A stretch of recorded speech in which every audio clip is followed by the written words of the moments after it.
Let me present the man who made it possible for me, made the station what it was, Bob Giles, good friend, the best news director with whom I have ever worked. The best ever, and nobody has ever come close. Bobby Giles.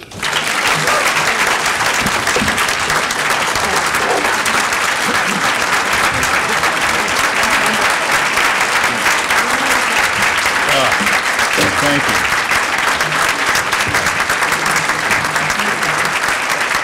Thank you.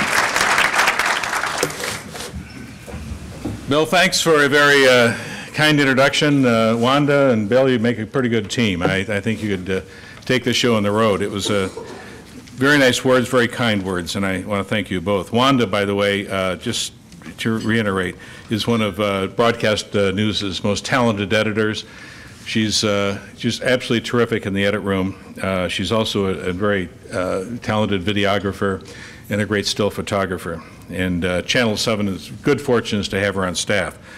Let me say about Bill Bonds that as a news manager, you're very lucky if you can find somebody that is a pretty good journalist. And you're very lucky if you can find somebody who's a pretty good on-the-air communicator. And Bill Bonds, you had both, and we were very lucky. Bill, for many years, was the franchise at Channel 7. However,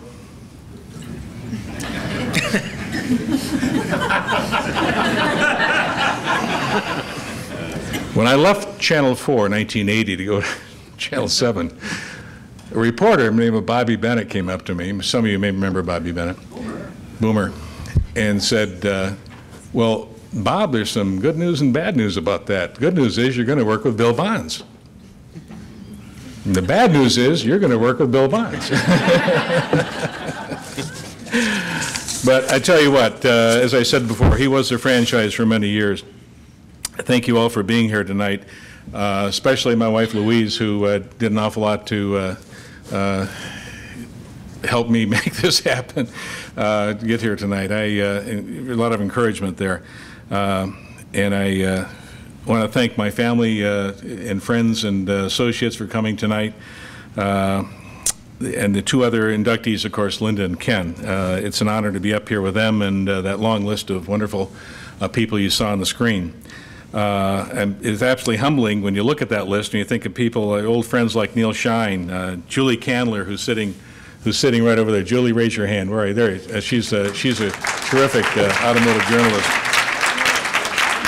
She's sitting there at the ICN table tonight. Keith Crane, Ann Doyle, old friend. I worked with Ann. I worked with her dad too many years ago. Vince, great communicator. Sonny Elliott, Jerry Hodak, what a great guy. Joe Falls, Grant Hall, and Tim Skubik. A lot of you people don't know one of my claims to fame is to give Tim Skubik his very first television job. And yeah, he what a great bit of work Tim has been in politics in the state. And yeah, Bill Bonds too. You're on that list, aren't you? Yeah, Bill's a good guy, right?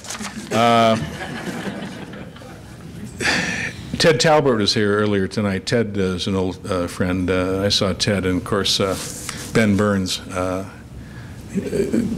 Great to know somebody like Ben handy if you need a question. So, and thank you for sharing your time with me here tonight, because the older I get, the more each minute becomes so more precious, and I appreciate you spending these minutes tonight.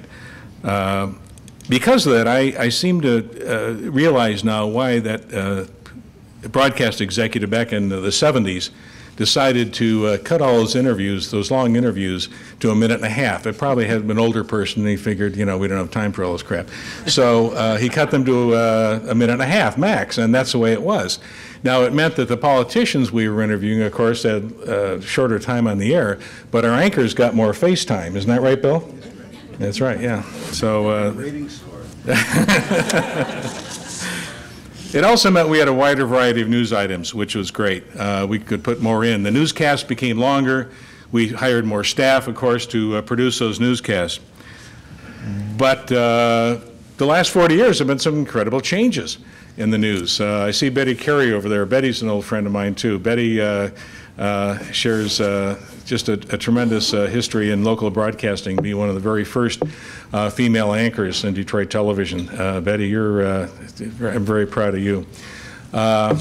We had a lot of changes, as I say. Back in this last 40 years, we saw changes like out went the old film processing machine. Out went that heavy sound recording mixer that the sound engineer hated to lug around. And out went the 7-page copybooks with that real nasty interleaving of carbon. And out went the briefcase cell phones. And out went the old Motorola brick phones.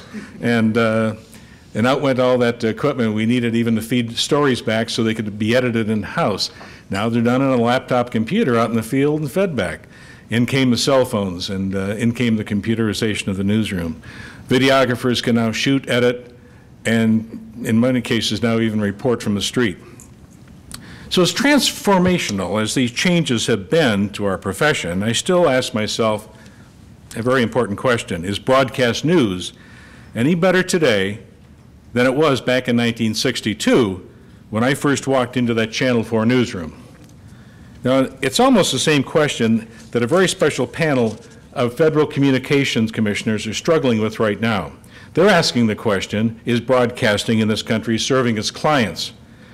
That panel wonders whether all Americans have access to vibrant, diverse sources of news and information that will enable them to enrich their lives, their communities, and our democracy.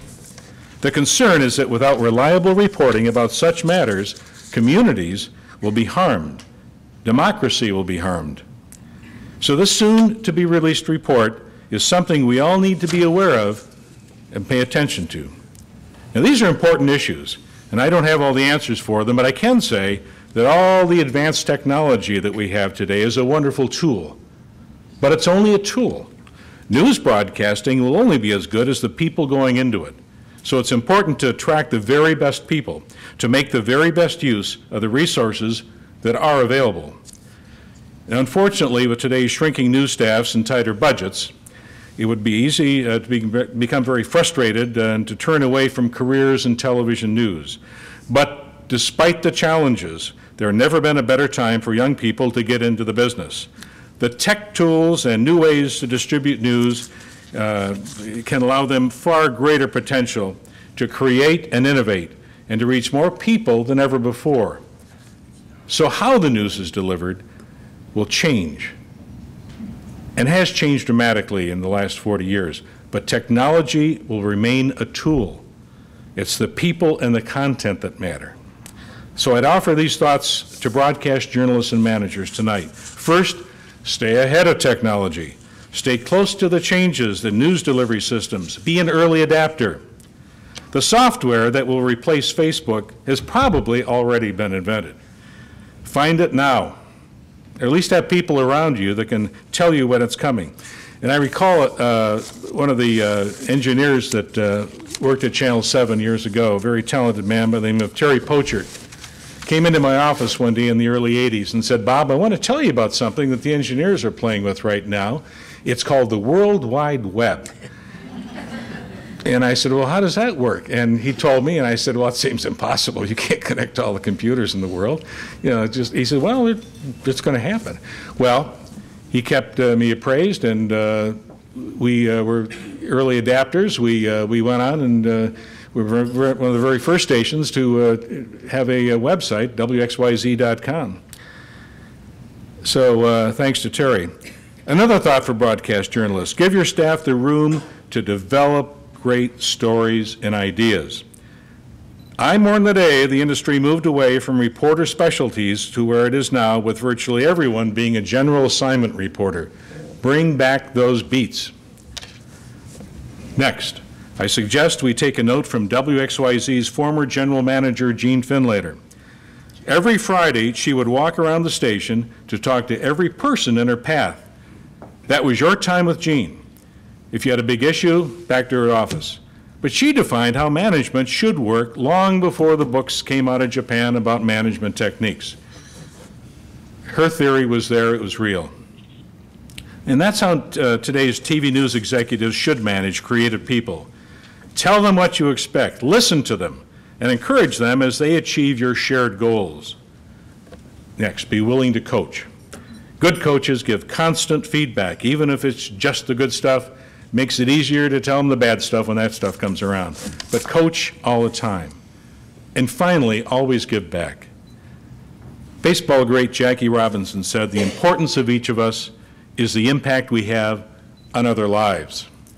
Journalists have a profound impact on other lives just by doing what they do each day, seeking the truth and telling great stories.